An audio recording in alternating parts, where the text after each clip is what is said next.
हरे कृष्णा। हम श्रीमद् भगवद गीता के पंचम अध्याय कर्मयोग कृष्ण भावना भावित कर्म इसके 19वें श्लोक को आज पढ़ रहे हैं।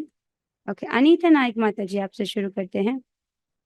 इहैव तैर्जितः सर्गो इहैव तर्जितः सर्वगो येषां साम्ये स्थितं मनः येषां साम्ये स्थितं मनः निर्दोषं हि समं ब्रह्म निर्दोषं हि सहं ब्रह्म तस्मात् ब्रह्मणि ते स्थिताः।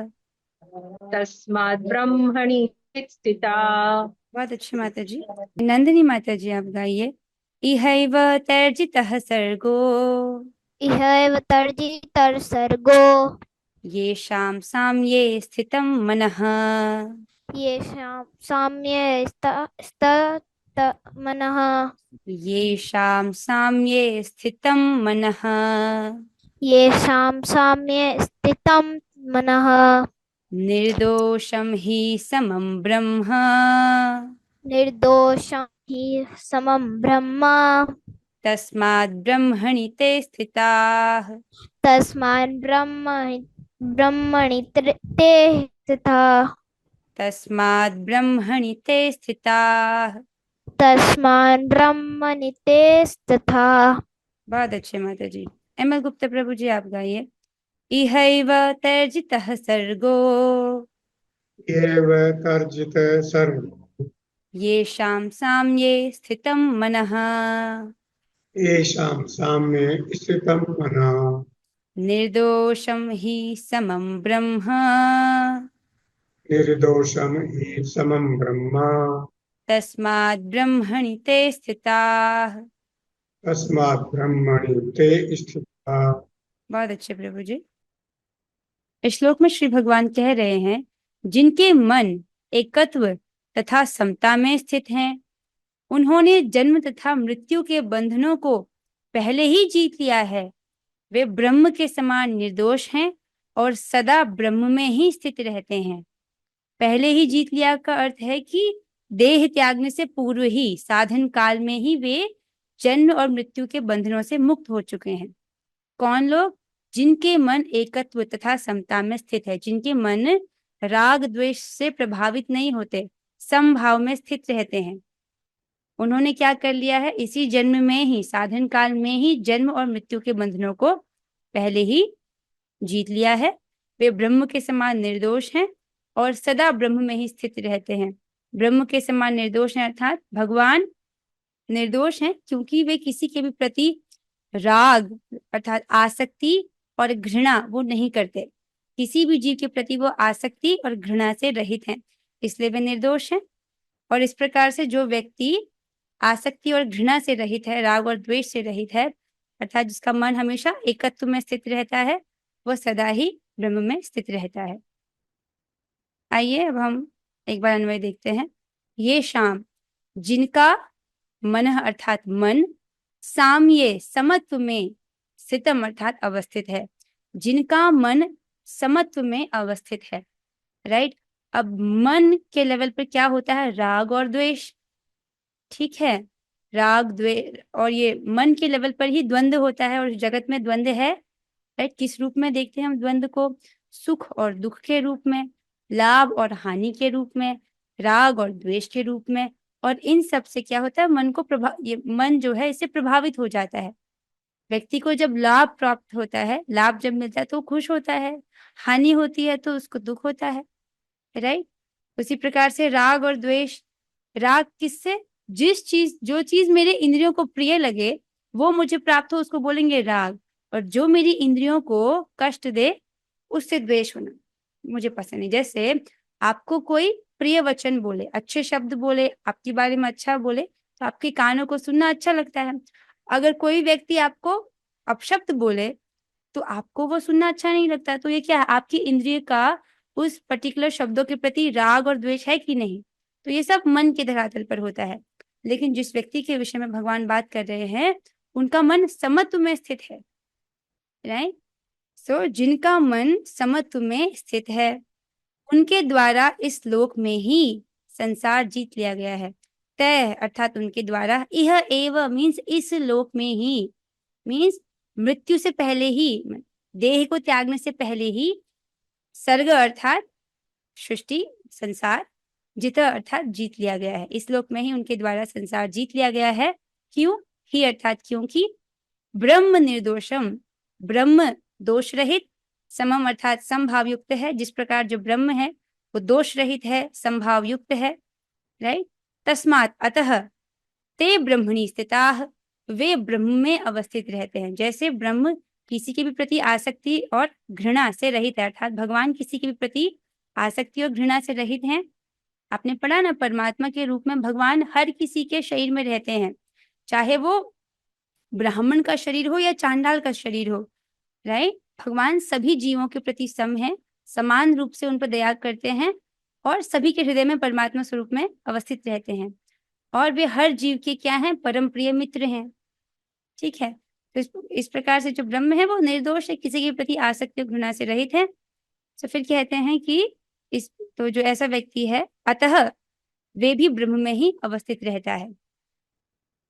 एक बार वापस श्लोक को देखते हैं।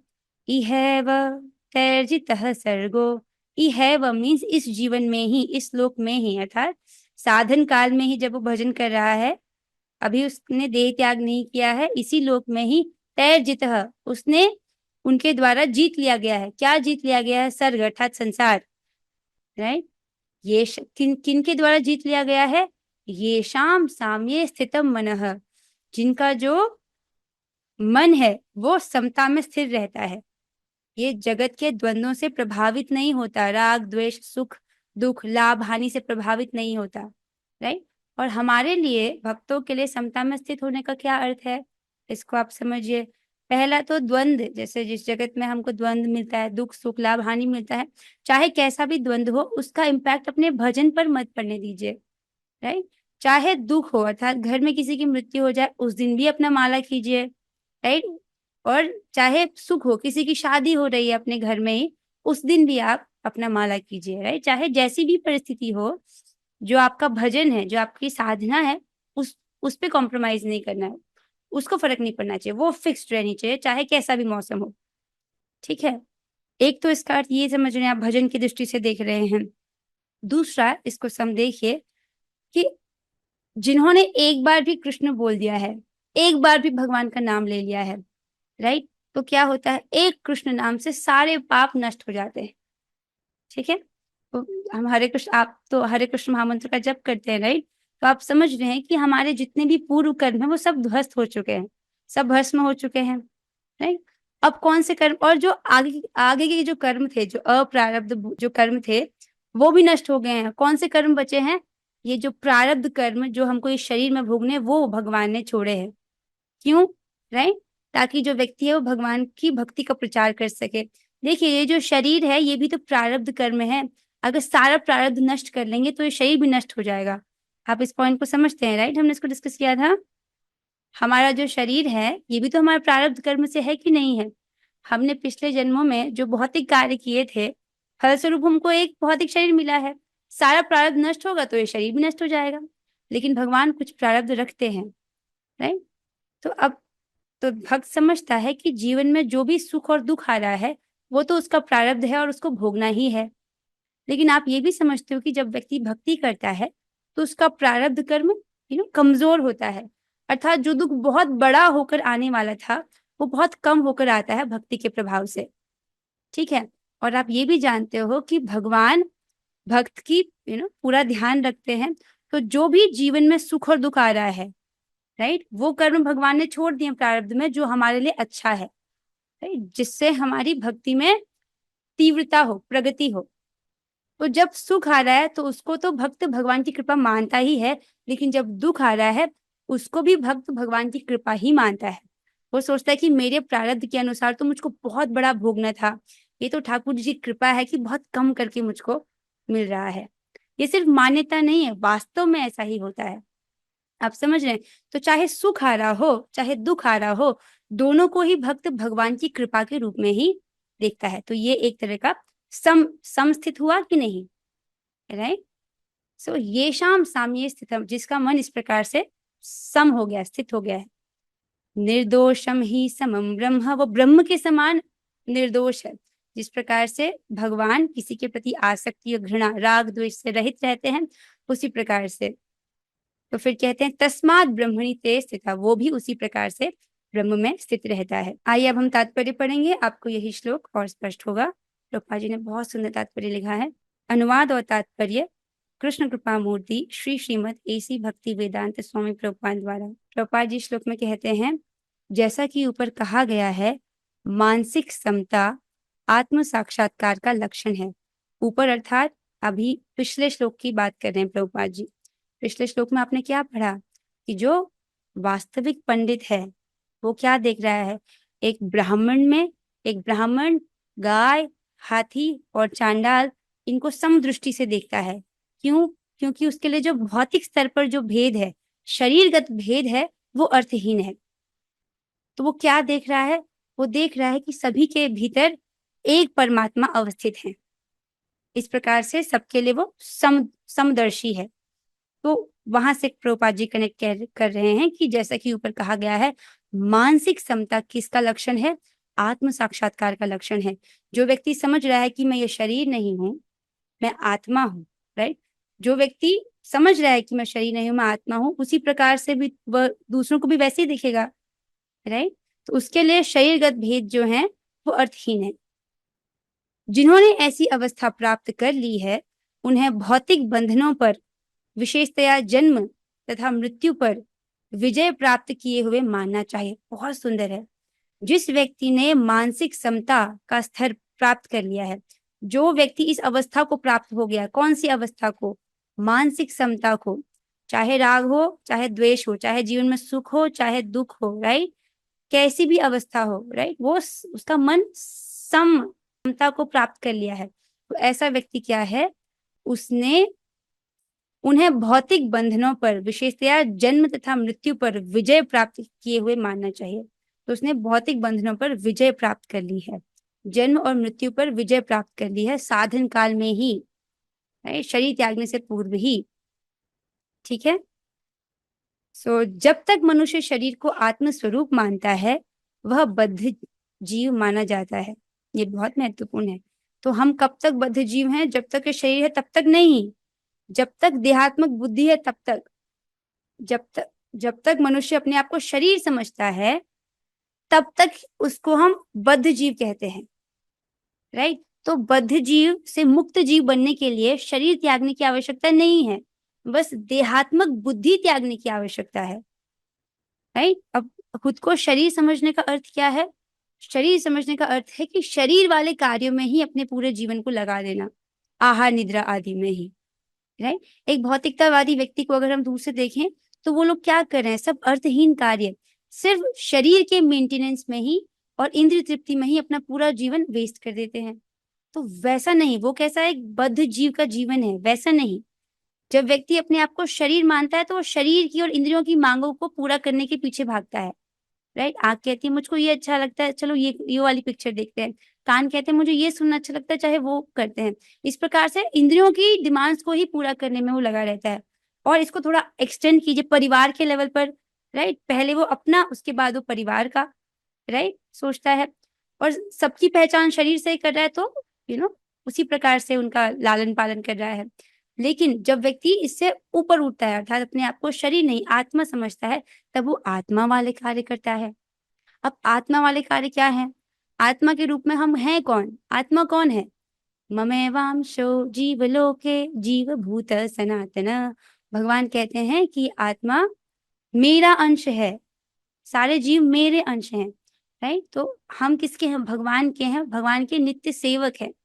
तो हमारा वास्तविक कर्तव्य, एकमात्र कर्तव्य है कि अपने तन से, अपनी वाणी से, अपने मन से भगवान की सेवा करना, राइट? तो जब व्यक्ति इस बात को समझता है कि अरे मेरा तो एकमात्र कर्तव्य भगवान को प्रसन्न करना है और अपना हर प्रयास वो भगवान को प्रसन्न करने के लिए करता है, तो उसी वक्त क्या है, अब वो बद्ध जीव नहीं रहा, राइट? उसने देहात्मक बुद्धि का त्याग कर लिया है और वो आत्म बुद्धि में स्थित हो गया है, राइट? वास्तविक यथार्थ ज्ञान में वो स्थित हो गया है।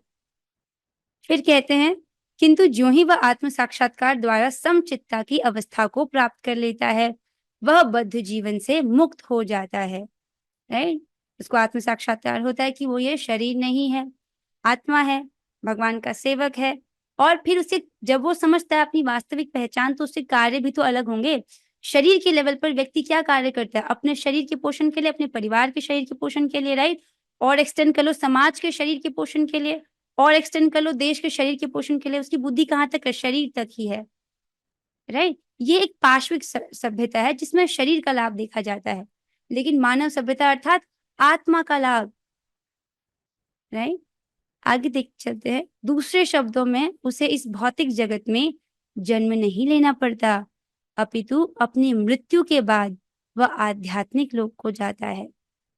कितना सुंदर है, राइट।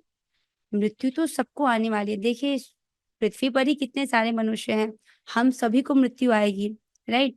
अब मृत्यु मृत्यु कैसा एक स्टेशन है। मृत्यु मतलब ये देह का परिवर्तन है। तो या तो हमको भौतिक देह प्राप्त होगा या आध्यात्मिक देह प्राप्त होगा, दो ही तो चॉइस है मृत्यु के समय पर, राइट। अब जिस व्यक्ति ने जीवन भर तीनों गुणों का संपर्क किया है, सतोगुण रजोगुण तमोगुण ही कमाए हैं, अर्थात भौतिक गुण ही कमाए हैं, भौतिक कार्य ही किया है, राइट, उसको क्या मिलेगा? एक भौतिक शरीर, अर्थात 84 लाख योनियों में से एक योनि प्राप्त होगी। और परेशानी क्या है भौतिक शरीर में? जन्म मृत्यु जरा व्याधि। कोई भी भौतिक शरीर आप ले लीजिए, उसमें यही प्रॉब्लम है, जन्म मृत्यु जरा व्याधि, राइट। ये वाली परेशानी झेलनी पड़ेगी।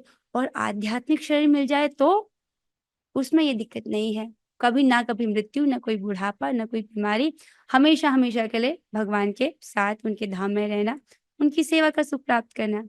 आप समझ रहे इस चीज को? एक्चुअली वहां कैसा हो तो हमारी कल्पना से भी परे है, वो तो वहीं जाकर ही पता चलेगा आपको। तो जो इस प्रकार से समभाव में स्थित रहता है, राइट, प्रभुपाद जी क्या कह रहे हैं कि वो इसी, राइट, वो बद्ध जीवन से मुक्त हो जाता है, अपितु उसको मृत्यु नहीं होती है, राइट। भौतिक जगत में दोबारा जन्म नहीं लेना पड़ता, वो आध्यात्मिक लोगों को जाता है।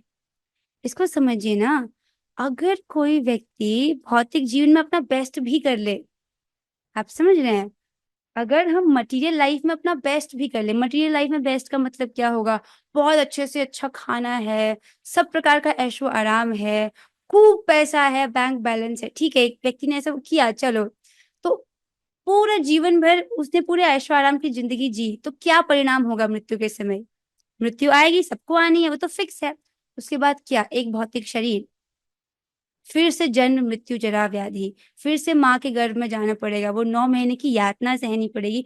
देखो गर्भ में बच्चा जिंदा होता है, सोचो कितनी कम्पैक्ट जगह में, एक ऐसी जगह में यदि आपको बंद कर दिया जाए जहाँ कोई खिड़की नहीं है, अंधेरा है और आप हिल भी नहीं सकते हो, बच्चे में तो प्राण होता है ना, आप समझ रहे हो कितना कष्ट होता है। और माँ थोड़ा सा भी स्पाइसी खाना खाती है, राइट, स्पाइसी खाना खाती है तो जिस प्रकार से मच्छर आपको काटता है तो कष्ट होता है ना, तो बच्चे के शरीर पे चुभन होती है। तो सोचो 9 महीने की फिर से वो यातना सहना, और फिर दोबारा स्कूल जाना पड़ेगा, 20 साल तक पढ़ाई करो, फिर समाज के सब प्रेशर झेलो, वो कौन चाहेगा? समझ रहे हैं? तो भौतिक जीवन में बेस्ट भी इन्वेस्ट करेंगे तो भी वर्स्ट चीज मिलेगा, क्या? एक भौतिक शरीर। इससे अच्छा है ना कि जितना हो सके उतना इन्वेस्ट कीजिए आध्यात्मिक जीवन में, अपने समय को भक्ति में लगाएं, क्योंकि उसी का ही आपको परम लाभ आपको प्राप्त होगा। आइए आगे बढ़ते हैं। फिर कह रहे हैं प्रभुपाद जी, भगवान निर्दोष है। अब दूसरे पॉइंट को यहाँ पे स्पष्ट कर रहे हैं।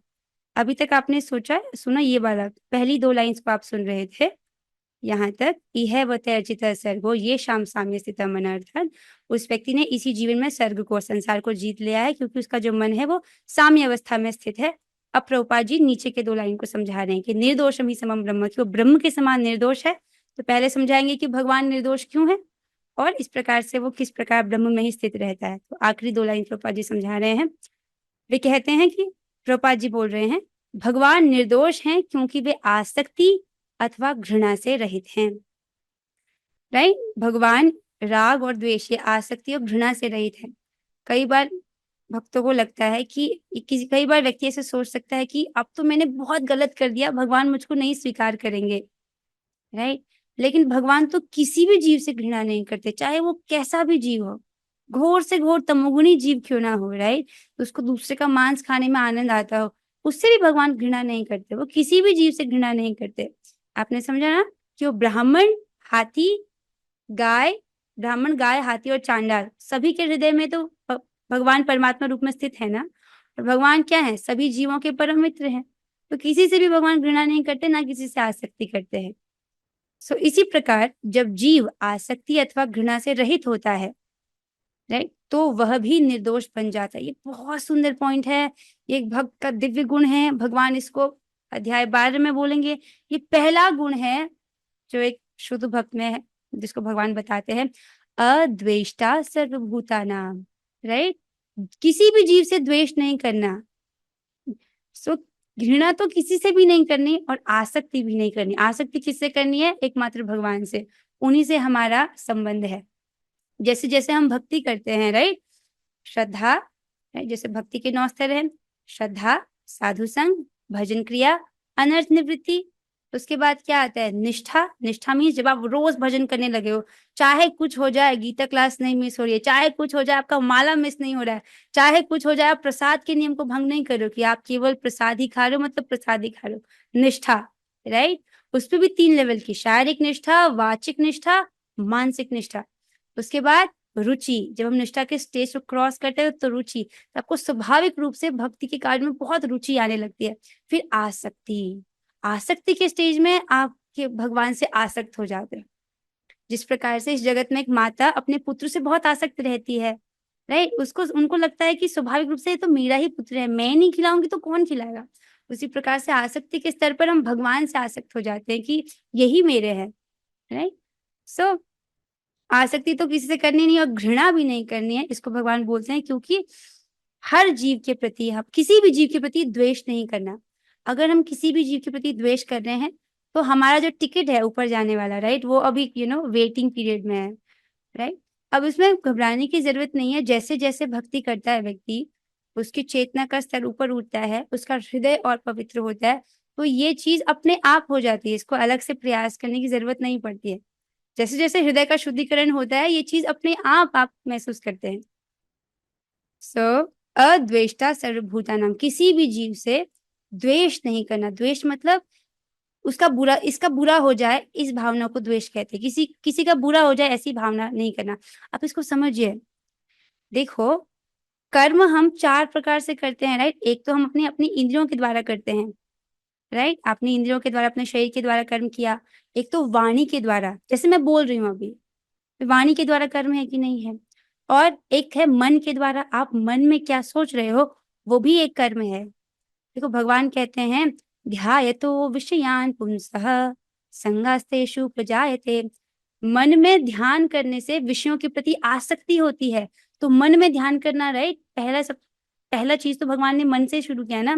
ध्यायतो विषयान पुंसः संगास्तेषु प्रजायते संगात संजायते कामः कामात् क्रोधो विजायते। जब व्यक्ति अपने मन में विषय वस्तुओं का ध्यान करता है तो आसक्ति उत्पन्न होती है। आसक्ति से क्या होता है? काम उत्पन्न होता है। और काम से क्या उत्पन्न होता है? क्रोध उत्पन्न होता है। फिर क्रोध से क्या होता है? क्रोधात् भवति सम्मोहः सम्मोहात् स्मृति विभ्रमः स्मृति भ्रंशात् बुद्धिनाशो बुद्धिनाशात् प्रणश्यति। तो इस प्रकार जब क्रोध होता है तो क्रोध से मोह उत्पन्न होता है। मोह से क्या होता है? मोह मतलब समझ रहे हैं, बुद्धि के सामने एक धुंध छा जाना, जिसमें बुद्धि डिसाइड नहीं कर पा रही कि क्या धर्म है क्या अधर्म है।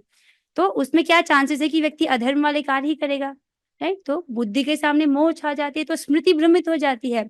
स्मृति के भ्रमित होने से बुद्धि नाश हो जाता है। बुद्धि नाश अर्थात अब वो अधर्म वाले कार्य में ही पड़ गया और इस प्रकार से क्या होता है? वो पुनः भवकूप में गिर जाता है।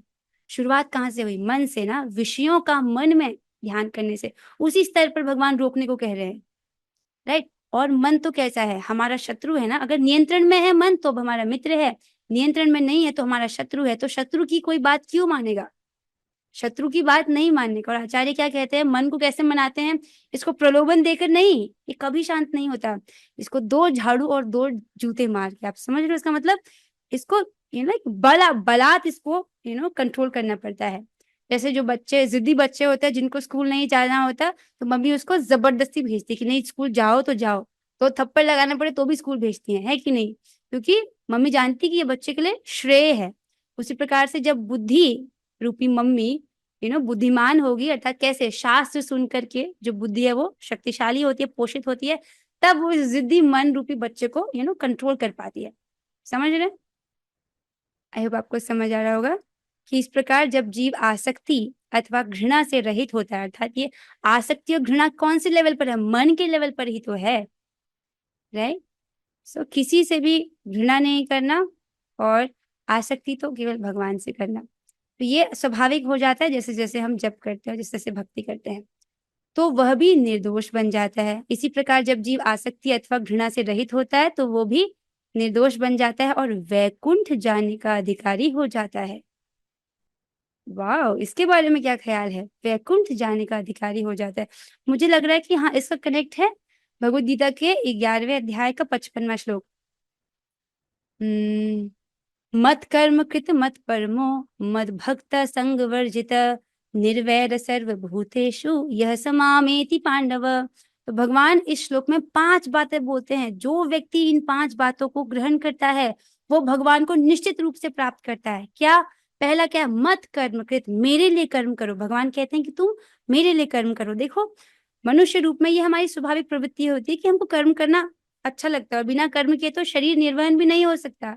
तो भगवान कहते हैं कि तुम मेरे लिए कर्म करो, मेरी प्रसन्नता हेतु कर्म करो, राइट? मत कर्म कृत। सो इसमें व्यक्ति अगर कोई नौकरी कर रहा है तो अपने धनराशि का कुछ प्रतिशत वो भगवान को दे सकता है, तो भगवान के लिए कर्म। मत कर्म कृत मत परमो, अर्थात मुझे ही अपने जीवन का परम लक्ष्य मानो। ठीक है? मत कर्म कृत मत परमो मत भक्त, मेरे भक्त बनो, राइट? मेरे भक्त बनो अर्थात श्रवण कीर्तन स्मरण, इसका जो प्रोसेस है उसको अपनाओ, मेरी कथा सुनो, राइट? जो भगवान ने नवदा भक्ति के अंग बोले हैं जिसमें से श्रवण कीर्तन प्रमुख है। भगवान की कथा सुनना और कीर्तन अर्थात अपनी वाणी के द्वारा भगवान का यश गुणगान करना, राइट? जिसमें सर्वप्रमुख क्या है? भगवान का नाम जप, भगवान के नामों का कीर्तन। मत कर्म कृत, भगवान के लिए कर्म करो। मत परमो, भगवान को ही अपने जीवन का परम लक्ष्य मानो, राइट? मत भक्त, मेरे भक्त बनो, भगवान की, राइट? भगवान के भक्त बनो। मत कर्म कृत मत परमो मत भक्त संग वर्जित, राइट? जो अभक्त हैं उनका संग त्याग दो। ऐसे लोग जो आपको भक्ति में पीछे खींचते हैं, ऐसे लोगों का त्याग कर दो। संग वर्जित, राइट? और फिर कहते हैं निर्वैर सर्वभूतेषु, जो सभी जीवों के प्रति निर्वैर है, किसी भी जीव से वो बैर नहीं रखता है, किसी भी जीव के लिए वो ये नहीं सोचता कि इसका बुरा हो जाए, राइट? तो जो ये 5 चीजें करता है तो क्या होता है? निर्वैर सर्वभूतेषु यह समामेति पांडव, वो मुझे, हे पांडव, वो मुझे निश्चित रूप से प्राप्त करता है। अब समझ रहे? तो निर्वैर सर्वभूतेषु कितना महत्वपूर्ण गुण है। सो हाँ, हम डिस्कस कर रहे थे कि कर्म 4 लेवल पर होता है। मन के लेवल पर भी जब अगर हम किसी के बारे में अच्छा सोच रहे हैं या बुरा सोच रहे हैं तो वो भी तो कर्म है। और देखिए, कलयुग में ना मन के लेवल पर जो कर्म कर रहे हैं उसका पाप हमको, उसका दंड नहीं भोगना पड़ता, लेकिन मन से किसी का बुरा सोचने पर अपना चित्त दूषित हो जाता है। समझ रहे हैं इसको? और मनुष्य जीवन में हमारा प्रोजेक्ट क्या है? एकमात्र प्रोजेक्ट अभी हमारा है अपने चित्त का शुद्धिकरण। जितना जितना चित्त शुद्ध होगा उतना उतना अधिक अधिक आपको दिव्य आनंद की अनुभूति होगी। आनंद तो बरस ही रहा है, राइट? जो जिन लोगों का चित्त शुद्ध हो गया उनको हरिनाम में रस मिल रहा है, उनको कथा में प्रचुर मात्रा में वो कथा को पी रहे हैं कानों से भर भर के, क्योंकि उनको कथा अमृत लग रही है, उनका चित्त का शुद्धिकरण हो गया है। आप समझ रहे हैं? तो जितना जितना अधिक चित्त पवित्र होगा उतना उतना अधिक वो आस्वादन कर सकेगा दिव्य सुख का, राइट? सो प्रोजेक्ट ही यही है कि हमारा चित्त का शुद्धिकरण हो।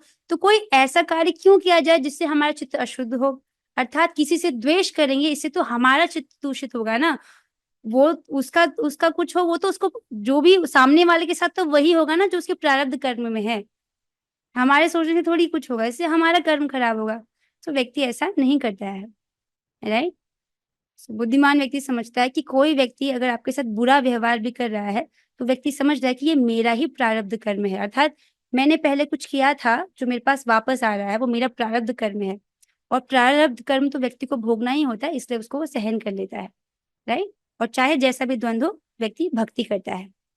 ऐसे व्यक्तियों को पहले से ही मुक्त मानना चाहिए। उनके लक्षण आगे बतलाए गए हैं। आगे अर्थात ऐसे व्यक्ति के जो लक्षण हैं इनको हम और विस्तार से पढ़ेंगे, आगे के श्लोक में उनको बोला गया है। इसी के साथ ये तात्पर्य यहाँ पर समाप्त होता है। आई होप आपको ये श्लोक समझ आया होगा। किसी भक्त का कोई प्रश्न है तो अभी हम ले सकते हैं। एक माता जी कहती है कि माता जी, मैं अपने भाई के साथ जप करती हूँ और मेरे भाई को जप करना पसंद नहीं है और मैं उसको जबरदस्ती बिठाती हूँ, तो ये नाम अपराध होगा? नहीं माता जी, ये कोई नाम अपराध नहीं है, ये जीव दया है। जो जीव है वो अज्ञान से इतना ग्रस्त है कि उसको पता ही नहीं कि उसके लिए क्या अच्छा है क्या बुरा है, तो आप उसकी सहायता करो कि कुछ तो नाम का संपर्क हो, कुछ तो तुम्हारा भला हो। जैसे इंजेक्शन लगाना है टेटनस का और बच्चा नहीं चाहता इंजेक्शन लगे, तो मम्मी क्या करती, नहीं पैर उसको पकड़ती है, उसके हाथ पैर को पकड़ती है ताकि उसको इंजेक्शन लग जाए प्रॉपरली, तो वो तो बच्चे के लिए अच्छा है ना। एक बार भक्ति का संपर्क, एक बार भक्ति का इंजेक्शन लग गया तो कभी नष्ट नहीं होता ये संस्कार। आप समझ रहे हैं? फिर अच्छी बात है। और ये तो मुख्य कर्तव्य है वास्तव में, एक माता का, एक पिता का, एक गुरु का ये मुख्य कर्तव्य है कि जो उसका आश्रित है, उनके आश्रित में जो है वो जन्म मृत्यु के चक्र से मुक्त हो जाए, यही मुख्य कर्तव्य है। शास्त्र कहता है देखो, शरीर पालना तो ये तो बंदरिया भी कर रही है, ये तो जानवर भी पाल रहे हैं ना अपने बच्चों को। मनुष्य के रूप में ये विशेष कर्तव्य है कि हम बच्चे को जन्म मृत्यु के चक्र से मुक्त करा सकें। कैसे? भक्ति में उसको लगा करके। पाप, मान, इंद्र, जीव, अच्छा चौथा कौन सा? अच्छा, आप ये बोलना चाहते हो 4 स्तर पर जो काम हो रहे हैं वो क्या है, ये बोलना चाहते हो आप? अच्छा, पहला तो अपने शरीर और इंद्रियों से व्यक्ति अपने शरीर के से जो कार्य कर रहा है, राइट। आप कुछ लिख रहे हो, आप कुछ पढ़ रहे हो, right? अपने अपने शरीर के लेवल पर जो आपने कार्य किया। दूसरा वाणी से, आप जो बोल रहे हो, आपने किसी को अच्छा बोला, आपने किसी को अपशब्द बोल दिया, वो भी तो कर्म है कि नहीं? क्योंकि किसी ने किसी को श्राप दे दिया, वो भी तो कर्म है। समझ रहे हो? तो ये वाणी के लेवल पर है। तीसरा है मन के लेवल पर, मानसिक धरातल पर कर्म करना, किसी के लिए अच्छा सोचना, किसी के लिए बुरा सोचना, ये हो गया। चौथा है अपनी वाणी से दूसरे से कार्य करवाना। आपने सामने वाले व्यक्ति को बोला कि तुम जाओ बाजार से सब्जी लेकर आओ, इस प्रकार से, तो ये है दूसरे व्यक्ति से करवाना। ठीक है, ये चौथे लेवल का कर्म। या इसको नेगेटिवली ऐसे देखिए, आप मांस नहीं खा रहे हो, लेकिन कोई आपका घर में गेस्ट है, उनको मांस खाना है, तो आपने क्या किया, स्पॉन्सर किया, अपने पैसे दे दिए और बोला कि ठीक है इनके लिए आप मांस ले आओ। ठीक है, आपको नहीं खाना, उनको खाना है, तो आपको लग रहा होगा कि कर्म तो मुझे नहीं लगेगा, उसको लगेगा, पर नहीं, राइट, आपका भी उसमें कर्म इन्वॉल्व है, तो फिर आपको भी उसका पाप भोगना पड़ेगा। समझ रहे हैं? तो ये बहुत सूक्ष्म है, कर्म बहुत सूक्ष्म होता है। आई होप आपको समझ आ रहा होगा। इसके साथ हम आज की कक्षा को यहाँ पर विश्राम देते हैं। हरे कृष्णा कृष्ण कृष्णा हरे हरे, हरे राम राम राम राम हरे हरे, हरे कृष्णा कृष्ण हरे हरे, हरे राम राम राम राम हरे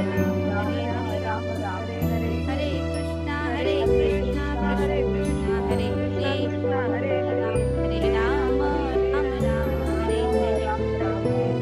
श्रीमद् भगवद गीता की जय, श्री प्रभुपाद की जय, ऑल श्री गुरु गौरंगा। हरे कृष्णा।